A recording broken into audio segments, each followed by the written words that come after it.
देखो, हम लोग जो अभी समझने वाले हैं वो समझने वाले हैं श्रवण विधि। अब ये श्रवण विधि क्या होता है? तो कोई मिश्रण है, अगर उसके अवयव को अलग करना है तो मिश्रण के अवयव को अलग करने की 13 विधियां होती, उसमें से एक विधि है श्रवण विधि। यह विधि कब अपनाई जाती है?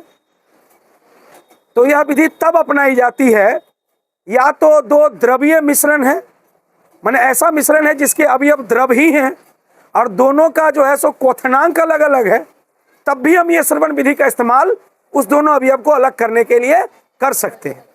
लेकिन प्रायः इसका इस्तेमाल ठोस और द्रव के मिश्रण के अवयव को अलग करने के लिए किया जाता है। जब ठोस और द्रव आपस में मिले हुए हैं और मिश्रण बन गए हैं तो ठोस का जो कण है वो द्रव में छिप गया है। जैसे जब आप पानी में चीनी को घोलते हैं तो चीनी थोड़ा देर के बाद गायब हो जाता है। क्या हुआ? वो जो चीनी का कण है वो गायब हो गया। किसमें? पानी में। अब हमको फिर से चीनी प्राप्त करना है तो हम कौन सी विधि अपनाएंगे? तो इसमें क्या है, इसमें जो अवयव है वो है पानी और चीनी। तो इस मिश्रण में ठोस और द्रव दोनों का मिश्रण है, हमको इसको अलग करना है, तो इसको अलग करने के लिए श्रवण विधि अपनाते हैं। अब श्रवण विधि क्या है? तो श्रवण विधि की ये व्यवस्था है। अब इस व्यवस्था में आप देखिए कि 2 गो फ्लास्क है। एगो फ्लास्क जो है ये श्रवण फ्लास्क है। फ्लास्क का मतलब एक बर्तन है, कांच का बर्तन है जो घड़े के आकार का है। देख रहे हैं, घड़े के तरह का है, सुराही के तरह का है। तो ये जो है सो श्रवण फ्लास्क है, बर्तन है जिसमें हम शरबत लेते हैं, यानी चीनी और पानी का घोल लेते हैं। और एक दूसरा फ्लास्क है जिसको कहते हैं ग्राहक। हम जो पानी को अलग करेंगे वो पानी यहां आकर के जमा होगा। कहां जमा होगा? यहां, ग्राहक में। अब समझना यह है कि इस पूरी प्रक्रिया में हमको एक लिम्बिंग संघनक लगता है, माने एक यंत्र है जो हमको जरूरी है। अब ये लिम्बिंग संघनक क्या है? तो ये लिम्बिंग संघनक का काम है, जो वाष्प है ना, ये जो बगल में आप देख रहे हैं ये नली अंदर से गया है, और बगल में जो देख रहे हैं ये बगल में जो है सो ठंडा करने वाला यंत्र लगा हुआ है कि जब अब इसमें से वाष्प बनेगा तो वाष्प बनेगा, यहाँ ये टेम्परेचर मापने के लिए थर्मामीटर है, और जब वाष्प बनेगा तो इस नली से, पार्श्व नली इसको कहते हैं, इस पार्श्व नली से लिम्बिंग संघनक में वो वाष्प आएगा और वाष्प यहाँ ठंडा होकर के संघनक में ठंडा होगा तो द्रव बनेगा, और द्रव बन करके ग्राहक में जमा हो जाएगा। ये जो आप पाइप देख रहे हैं जिससे जल गिर रहा है, इससे भी जल गिरेगा।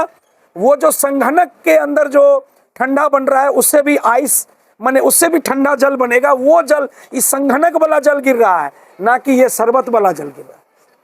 संघनक में भी पानी छूटेगा, जो पानी गिरेगा, ठंडा होगा तो पानी छूटेगा। आप कई बार एसी में भी देखते होंगे कि एसी में पानी चूने लगता है तो लोग बाल्टीन वगैरह रख देता है, तो ठंडा होता है तो पानी बनेगा। क्यों पानी बनेगा? कि उसके बगल अगल में जो वायुमंडल में जो वाष्प है वो भी ठंडा होकर के पानी बन जाएगा।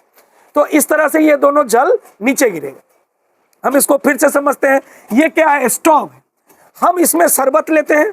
आप समझो कैसे अलग हो रहा है। इसमें हम शरबत लेते हैं, माने चीनी और पानी का घोल लेते हैं, और यहाँ पर स्टोव की सहायता से इसको गर्म करते हैं, और स्तंभ की मदद से हम इस फ्लास्क को यहाँ पे टाइट कर चुके हैं।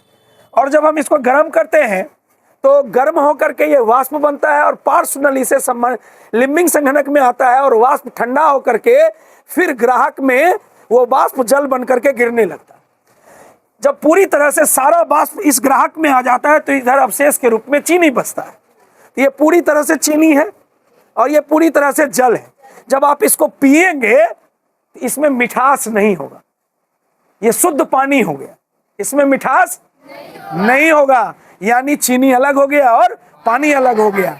मिश्रण के अवयव को इस प्रकार से यदि हम अलग करेंगे, इस पूरे संयंत्र के साथ यदि अलग करेंगे, यह पूरी प्रक्रिया अपनाएंगे, इसी को मिश्रण के अवयव को अलग करने की श्रवण विधि कहते हैं।